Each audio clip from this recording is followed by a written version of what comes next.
سراب گویم صد افسوس عمری کمی تو ای دوست از مرگ ناگهانی ای دوستی آرمانی دریغ و قسمتی تلخ از بر ما جدایی مشتاق صحبت آید ای خانم از برایت چشمی گریانی مادر ناله خواهرانت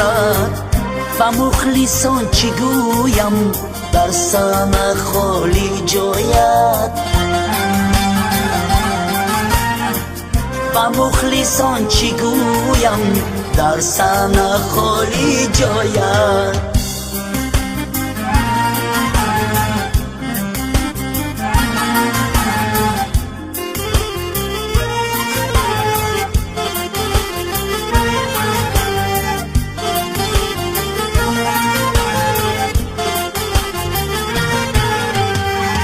گفتی روزه به مادر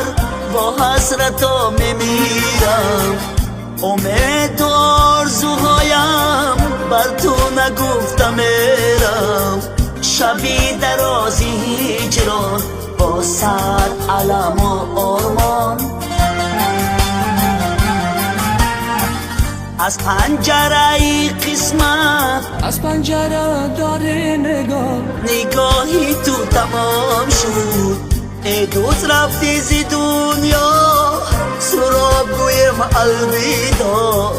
بیا سنم که خواندی سرودی آخیران شد بیا سنم بیا عاشق منم بیا هرچی میخواهی من برات هدیه میکنم بیا سنم که خواندی سرودی آخیران شد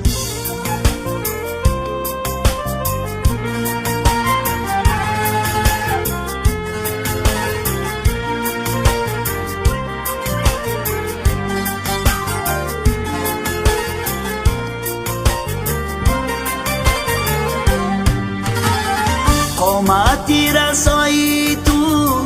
آن حسن زیبایی تو بکی گویم خدایا در دو عالم های تو از این دنیای فانی رفتی تو آرمانی در وقتی صبحگاهان با تقدیر الهی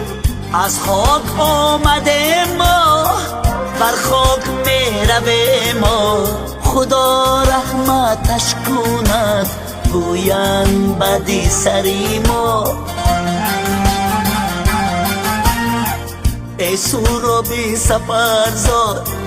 صدایت بود خدا داد ای سورابی سفرزاد صدایت بود خدا داد از بحری تو بگفتم جایت جنت روحت شد